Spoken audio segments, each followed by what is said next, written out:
ప్రతి మనిషి కూడా అర్హత అన్నది మాత్రమే ప్రామాణికంగా తీసుకుని ప్రతి ఇంటికి డోర్ డెలివరీ చేసిన ప్రభుత్వం వైఎస్ఆర్సీపీ ప్రభుత్వందైతే, జగన్మోహన్ రెడ్డి ప్రభుత్వందైతే ఈరోజు కేవలం తెలుగుదేశం పార్టీకి ఓటు వేయలేదని, కేవలం చంద్రబాబు నాయుడు గారికి ఓటు వేయలేదని, కేవలం ఓటు వేయలేదన్న ఒక్క కారణంతో ఆస్తులు ధ్వంసం చేస్తూ ఉన్నారు, మనుషులను కొడతా ఉన్నారు, కొట్టి మరీ కేసులు పెడతా ఉన్నారు. ఇంతటి అన్యాయంగా రాష్ట్రాన్ని రావణ కాష్టం చేస్తూ ఉన్నారు. రాజశేఖర రెడ్డి గారి విగ్రహాలను విరగొడతా ఉన్నారు, పగలగొడతా ఉన్నారు. ఇవన్నీ ఏదైతే చేస్తూ ఉన్నారో ఇవన్నీ కూడా శిశుపాలుని పాపాల మాదిరిగా ఇవన్నీ కూడా పాపాలు పండుతాయి.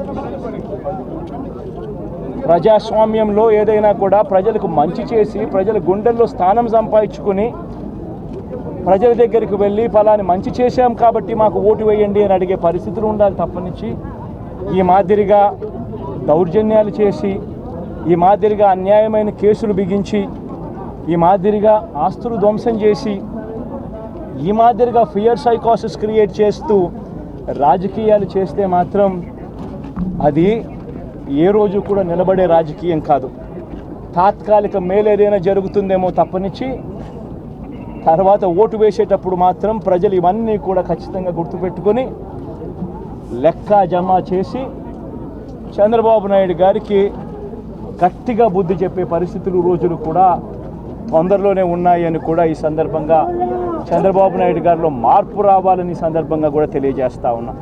నిజంగా ఇదే విషయానికి వస్తే ప్రజలు ఎందుకు నీకు ఓటు వేశారు చంద్రబాబు నాయుడు గారు అని చెప్పి ఫస్ట్ చంద్రబాబు నాయుడు ఆలోచన చేయాలి. ఒకవైపున వైఎస్ఆర్ కాంగ్రెస్ పార్టీ ప్రజల్లో వ్యతిరేకత వల్ల ఓడిపోలేదు, ప్రజలకు మంచి చేసి ప్రజలకు మంచి చేసి వైఎస్ఆర్ కాంగ్రెస్ పార్టీ ఓడిపోయింది.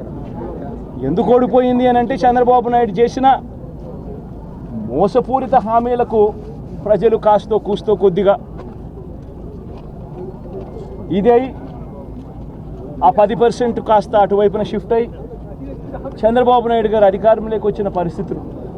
మరి చంద్రబాబు నాయుడు అధికారంలోకి వచ్చిన తర్వాత ఈరోజు రైతులకు తాను ఇస్తానన్న రైతు భరోసా 20,000 రూపాయలు ప్రతి రైతన్నకి ఇస్తానన్నాడు. వ్యవసాయం స్టార్ట్ అయింది, ఖరీఫ్ మొదలైంది, పంటలు వేగంగా వేస్తూ ఉన్నారు రైతన్నలు. ఇంతవరకు రైతు భరోసా 10,000 20,000 రూపాయలు ఇస్తానన్న దానికి అతి గతి లేదు. బడులు మొదలయ్యాయి. అమ్మఒడి కింద జగన్ 15,000 ఇస్తాను అని అంటే కాదు చంద్రబాబు నాయుడు వస్తే ఎంతమంది పిల్లలు ఉంటే అంతమందికి ఇస్తాడు, ప్రతి ఒక్కరికి 15,000 ఇస్తాడు అని చెప్పారు. రాష్ట్రంలో 1 కోటి మందికి పైగా పిల్లలు బడియీడు పిల్లలు ఉన్నారు. బడులు స్టార్ట్ అయ్యాయి. ఆ ప్రతి తల్లి కూడా అడుగుతూ ఉంది, తల్లికి వందనం అని పేరు పెట్టావు, అమ్మఒడి అనే పథకాన్ని పేరు మార్చావు, మరి ఆ డబ్బులు ఏమైనాయని చెప్పి గవర్నెన్స్ మీద కాస్త ధ్యాస పెట్టి ఆ తల్లులకు ఇచ్చే డబ్బులు ఇచ్చే కార్యక్రమం చూడండి. రైతులకు ఇచ్చే రైతు భరోసా 20,000 ఇస్తామన్నారు, ఇచ్చే కార్యక్రమం చూడండి. ప్రతి అక్క చెల్లెమ్మకు 18 ఏళ్ళు పైబడిన ప్రతి అక్క చెల్లెమ్మకు ప్రతి ఒక్కరికి 1,500 రూపాయలు ఇస్తామని చెప్పారు. అంటే సంవత్సరానికి 18,000 రూపాయలు. రాష్ట్రంలో 4,12,00,000 మంది ఓటర్లు ఉండరని చెప్పి మొన్ననే లెక్కలు తేలాయి. అందులో దాదాపుగా 2,10,00,000 మంది మహిళా ఓటర్లే. అంటే అందరూ 18 సంవత్సరాలు నిండిన మహిళా ఓటర్లే. మరి 2,10,00,000 మంది ఈ మహిళా ఓటర్లందరూ కూడా 18 ఏళ్ళు నిండిన ఈ మహిళా ఓటర్లందరూ కూడా వీళ్ళందరూ కూడా ఈరోజు అడుగుతూ ఉన్నారు, 1,500 రూపాయలు ప్రతి నెల ఇస్తానన్నావు, ఏమైంది ఈ 1,500 రూపాయలు ఇచ్చే కార్యక్రమాలు అని చెప్పి అడుగుతూ ఉన్నారు. వాటి మీద ధ్యాస పెట్టే కార్యక్రమం చంద్రబాబు నాయుడు చేయాలి. ఇవేవి కూడా చేయకుండా కేవలం భయాందోళనలు క్రియేట్ చేయాలి, రాష్ట్రంలో రావణ కాష్టం సృష్టించాలి, దొంగ కేసులు పెట్టాలి, ఇరికించాలి, ఆస్తులను ధ్వంసం చేయాలి. వైఎస్ఆర్సీపీ అభిమానులైనా, వైఎస్ఆర్సీపీ కార్యకర్తలైనా, వైఎస్ఆర్సీపీకి ఓటు వేసిన వారైనా కూడా ఎవరిని కూడా ఉంచకూడదు అన్న దుర్మార్గపు ఆలోచనలతో అడుగులు ముందుకు వేయడం అతి హేయమైన రాజకీయం అని కూడా ఈ సందర్భంగా తెలియజేస్తా ఉన్నా. ఇదే రామకృష్ణారెడ్డి విషయానికే వస్తే నిజంగా ఎంతటి అన్యాయమైన పరిస్థితిలో కేసులు బిగించారు అన్నది ఒకసారి అందరూ కూడా ఆలోచన చేయమని కోరుతా ఉన్నా. ఇదే విషయం కారంపూడి ఘటన జరిగింది ఎప్పుడు? ఎన్నికలు అయిపోయిన తర్వాత మరుసటి రోజు, అంటే మే 14వ తారీఖున కారంపూడిలో ఘటన జరిగింది. కారంపూడిలో ఏం ఘటన జరిగింది, ఎందుకు జరిగింది? కారంపూడిలో తెలుగుదేశం పార్టీ చేసిన ఆకృత్యాలకు ఒక ఎస్సీ కుటుంబంలో ఉన్న మహిళలు ఇబ్బంది పడే పరిస్థితిలోకి పోయినప్పుడు వాళ్ళను పరామర్శించడానికి డిఎస్పీ అనుమతి తీసుకునే మరుసటి రోజు, ఎన్నికలు అయిపోయిన మరుసటి రోజు ఎమ్మెల్యే బయలుదేరాడు. ఎమ్మెల్యే కారంపూడికి చేరుకోక మునిపే ఆ ఎస్సీ కుటుంబం అనేది కారంపూడి అటువైపున ఉంటే, ఊరికి అటువైపున వాళ్ళు ఇల్లు ఉంటే ఆ ఊరు ఎంటర్ కాకమునిపే తనను అడ్డగించడము, అక్కడే గొడవ జరగడము. గొడవ జరిగేది టౌన్లో జరుగుతూ ఉంది, ఇక్కడ నుంచి ఇక్కడ అడ్డగించినారు. అసలు సిఐ అనే నారాయణ స్వామి అనే ఈ సిఐతో కనీసం ఎమ్మెల్యే కనీసం తటస్థ కూడా పడలేదు. కనీసం చూసిన దాఖలాలు కూడా లేవు వీళ్ళిద్దరూ. ఆ రోజు ఆయన ఉండేది వేరే లొకేషన్లో, గొడవలో వేరే లొకేషన్, టౌన్ మధ్యలో గొడవ జరుగుతా అంటే ఆయన ఉన్నాడు, టౌన్ మొదట్లో ఈయన ఉన్నాడు. అసలు ఆయన తటస్థపడలేదు. ఆయన మీద ఆ గొడవ జరిగేటప్పుడు రాళ్ళు ఇటువైపు నుంచి అటువైపు నుంచి పడ్డాయి. చిన్న రాయి ఏదో తగిలి ఉంటొచ్చేమో బహుశా, కానీ చిన్న రాయి కాబట్టి అసలు ఆయన మరుసటి రోజు అదే రోజు మెడికో లీగల్ కేసు కూడా పెట్టలా. అంటే ఎంత చిన్న ఘటన అది, జరిగిందో లేదో కూడా తెలీదు. మే 14న జరిగితే 9 రోజుల తర్వాత, అంటే మే 23వ తారీఖున సీన్లో కూడా లేని వ్యక్తిని. ఇది అన్యాయం కాదని అడుగుతా ఉన్నా. అసలు ఇన్సిడెంటే జరిగిందో లేదో కూడా తెలియదు. ఆయనకి ఏమేర ఇన్సిడెంట్ నిజంగానే జరిగిందంటే మే 14న ఆయన జరిగిందంటే మే 15వ తారీఖునే మెడికో లీగల్ కేసు ఎందుకు పెట్టలేదు? 17వ తారీఖున సిట్ వేసింది కేంద్ర ఎన్నికల సంఘం. 17వ తారీఖు నుంచి 20వ తారీఖు వరకు పల్నాడు ఏరియాలో ఆ సిట్ బృందం తిరిగి ఇన్సిడెంట్ జరిగిన ప్రతి అంశం మీద రిపోర్ట్ ఇచ్చింది. ఆ రిపోర్ట్ ఇచ్చిన దాంట్లో, ఆ సిట్ ఇచ్చిన రిపోర్ట్లలో ఎందుకు ఈ అంశం రాలేదు? మరి ఈ రకంగా ఒక మనిషిని హత్యాయత్నం కేసు మీద బిగించడం ధర్మమేనా? ఇంకొక కేసు కూడా తన మీద హత్యాయత్నం కేసు పెట్టాడు. మే 13వ తారీఖున ఎన్నికల సమయంలో పాల్వాయి గేట్ అనే పోలింగ్ కేంద్రం దగ్గర తాను అక్కడికి వెళ్ళినప్పుడు జరిగిన ఘటన మీద అసలు ఎందుకు ఆ ఘటన జరిగింది? ఎవరైనా కొద్దో గొప్ప కనీసం ఆలోచన చేసేవాళ్ళు ఎవరైనా ఆలోచన చేయాలి కదా. అక్కడ ఉన్న ఎస్సీలను, ఆ గ్రామంలో ఉన్న సామాజిక వర్గం వాళ్ళు గ్రామంలో ఉన్న బూతులు లేకపోయి ఓట్లు వేసే పరిస్థితి లేకుండా ఉన్నప్పుడు ఎమ్మెల్యే అక్కడికి ఆ గ్రామానికి వెళ్ళినప్పుడు ఎమ్మెల్యే ఆ పరిస్థితిని చూసి ఎస్పీకి 4 సార్లు 5 సార్లు 10 సార్లు ఫోన్ చేసినా కూడా ఎస్పీ రాని పరిస్థితిలో ఉన్నప్పుడు, కనీసం సిఐని ఎస్ఐని కూడా పంపించని పరిస్థితిలో ఉన్నప్పుడు, అటువంటి బూత్లో, సెన్సిటివ్ బూత్లో కేవలం ఒకే ఒక్క హోంగార్డును పెట్టి బూతులు నడుపుతూ ఉన్నారు. అటువంటి పరిస్థితిలో అన్యాయం జరుగుతూ ఉందని చెప్పడం కోసం, అన్యాయం జరుగుతూ ఉన్న వాళ్ళ పక్షాన్ని నిలబడడం కోసం ఎమ్మెల్యే లోపలికి పోయి ఈవీఎంను పగలగొట్టే కార్యక్రమం జరిగింది.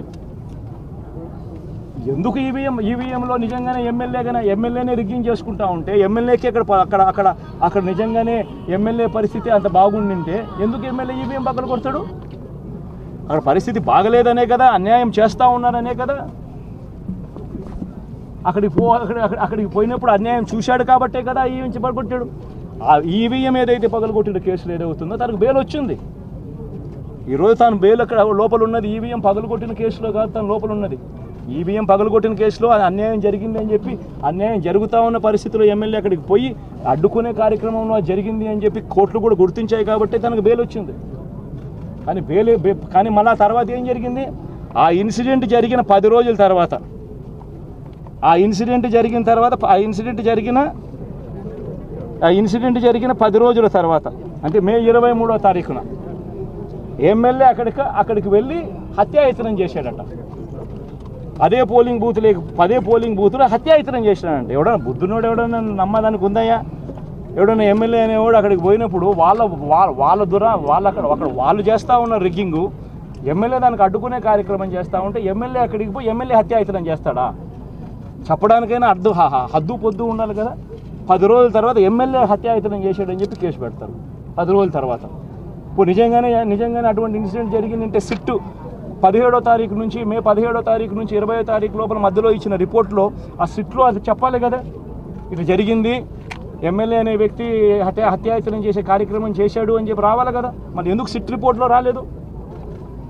ఈ రకంగా ఒక మనిషిని కేవలం 4 సార్లు ఎమ్మెల్యే, తాను 2000 కన్సిస్టెంట్గా 4 సార్లు ఎమ్మెల్యే గెలిచాడు. 2009లో గెలిచాడు, 2011లో గెలిచాడు, 2014లో గెలిచాడు, 2019లో గెలిచాడు. ఒక మనిషి కన్సిస్టెంట్గా 4 సార్లు ఎమ్మెల్యేగా గెలుస్తూ వస్తున్నాడు అని అంటే ఆ మనిషి మంచోడు కాబట్టే గెలుస్తూ వచ్చాడు, ఆ మనిషి మంచోడు కాబట్టే ప్రజలు ఆశీర్వదిస్తూ వచ్చారు. అటువంటి వ్యక్తిని తీసుకొని వచ్చి తప్పుడు కేసులలో ఈ మాదిరిగా బిగించడం ఎంత మటుకు ధర్మం? ఈరోజు ఒక్క రామకృష్ణారెడ్డి ఒక పరిస్థితే కాదు, రాష్ట్ర వ్యాప్తంగా ప్రతి గ్రామంలోనూ కూడా ఇదే కార్యక్రమాలు జరుగుతూ ఉన్నాయి. ప్రతి ఒక్కరూ కూడా వాళ్ళ స్థాయిలో రెడ్ బుక్స్ అని చెప్పి రెడ్ బుక్లు పెట్టుకొని ఉన్నారు. చంద్రబాబు నాయుడు స్థాయిలో చంద్రబాబు నాయుడు ఒక రెడ్ బుక్, లోకేష్ స్థాయిలో లోకేష్ ఒక రెడ్ బుక్, ఎమ్మెల్యే స్థాయిలో ఎమ్మెల్యే ఒక రెడ్ బుక్, మండల స్థాయిలో మండల నాయకుడు ఒక రెడ్ బుక్, గ్రామ స్థాయిలో గ్రామంలో ఇంకో రెడ్ బుక్, గ్రామ స్థాయిలో ఇంకో నాయకుడు, గ్రామ స్థాయిలో ఇంకో రెడ్ బుక్లలో పెట్టుకొని ఏం చేస్తూ ఉన్నారు? అతి దారుణంగా అన్యాయంగా ఆస్తులు ధ్వంసం చేస్తూ ఉన్నారు. రాష్ట్రం మొత్తం దాన్ని చూస్తూ ఉంది, కానీ ఎవడు మాట్లాడడం లేదు. దొంగ కేసులు పెడతా ఉన్నారు, పోలీసులు ప్రేక్షక పాత్ర పోషిస్తూ ఉన్నారు. దొంగ కేసులు పెడతా ఉన్నారు, వాళ్ళే కొడతారు, మళ్ళీ ఇటువైపున కేసులు పెడతా ఉన్నారు. రాష్ట్రం మొత్తం ఇది చూస్తూ ఉంది. చీని చెట్లు నరికేస్తూ ఉన్నారు, ఆస్తులు ధ్వంసం చేస్తూ ఉన్నారు, కనిపిస్తూ ఉంది. ఎమ్మెల్యేలు ఏకంగా జేసీబీల మీద పొక్లేన్ల మీద ఎమ్మెల్యేలు స్వయంగా తీసేసి ఏకంగా పోయి బిల్డింగులు పగలగొట్టే కార్యక్రమాలు చేస్తూ ఉన్నారు. ఇంతటి దారుణంగా నిజంగా చేస్తూ ఉన్నారు అని అంటే ఎల్లకాలం ప్రభుత్వం మీది కాదు, ఎల్లకాలం రోజులు మీయే ఉండవు చంద్రబాబు, అది గుర్తుపెట్టుకో. మీ పాపాలు పండుతూ ఉన్నాయి వేగంగా. ప్రజలు దీన్ని క్షమించని పరిస్థితుల్లోకి వస్తారు. ఖచ్చితంగా మీకు బుద్ధి చెప్పే పరిస్థితులు రోజులు కూడా ఉంటాయి. చేతనైతే మంచి చేయండి, మంచి చేసి ప్రజల మనసులు గెలుచుకుని ఓట్లు ప్రజల మనసుల్లో స్థిరస్థాయిగా నిలబడే కార్యక్రమం చేయండి. కానీ ఈ తప్పుడు రాజకీయాలు ఈ మాదిరిగా నువ్వు ఒక్కరిమే చేస్తావు అనుకుంటా ఉన్నావు. ఇదే మాదిరిగా కొనసాగితే రాష్ట్రంలో ఒక తప్పుడు సాంప్రదాయానికి నువ్వు నాంది పలుకుతా ఉన్నావు. నువ్వు వేసే ఈ బీజం, నువ్వు వేసే ఈ తప్పుడు సాంప్రదాయం, రేపొద్దున నువ్వు వేసే ఈ బీజం చెట్టు అవుతుంది. రేపొద్దున నువ్వు ఏదైతే ఇత్తుతావో అదే పండుతుంది. రేపొద్దున మళ్ళీ మీ గ్రామాలలో మీ కార్యకర్తలకు ఇదే పరిస్థితిని ఇదే మాదిరిగానే మళ్ళీ జరిగే కార్యక్రమాలు కూడా జరుగుతాయి. అటువంటి తప్పుడు సాంప్రదాయాలు దయచేసి ఇప్పటికన్నా ఆపండి. నాయకులుగా ఉన్న మనలాంటి వాళ్ళం ఇలాంటివి ప్రోత్సహించకూడదు. ఇలాంటివి ఎవరు తప్పు చేసినా తప్పు అని చెప్పే కార్యక్రమం నాయకులుగా మనం చెయ్యాలి. కానీ దగ్గరుండి ఈ మాదిరిగా ప్రోత్సహించడం అతి దుర్మార్గమైన కార్యక్రమం. దయచేసి దీనికి ఫుల్ స్టాప్ పెట్టే కార్యక్రమం ఖచ్చితంగా చేయండి చంద్రబాబు అని చెప్పి సందర్భంగా మరొక్కసారి చంద్రబాబును ఈసారి హెచ్చరిస్తున్నామని కూడా చెప్తా ఉన్నాం. ఈసారి కోరడం లేదు, హెచ్చరిస్తున్నామని కూడా చెప్తా ఉన్నాం. ఇదే మాదిరిగా జరుగుతూ పోతూ ఉంటే మాత్రం ఎవరైనా కూడా ఊరుకునే కార్యక్రమం జరగదు. రియాక్షన్ అనేది ఖచ్చితంగా ఉంటుందని కూడా చంద్రబాబు నాయుడు సందర్భంగా ఖచ్చితంగా చెప్తాను. చాలా మంది కార్యకర్తలు కూడా ఇబ్బంది పడిన పరిస్థితి. కార్యకర్తలను వదిలేసి ఈరోజు భారత రాజ్యాంగ వ్యవస్థని చేసే విధంగా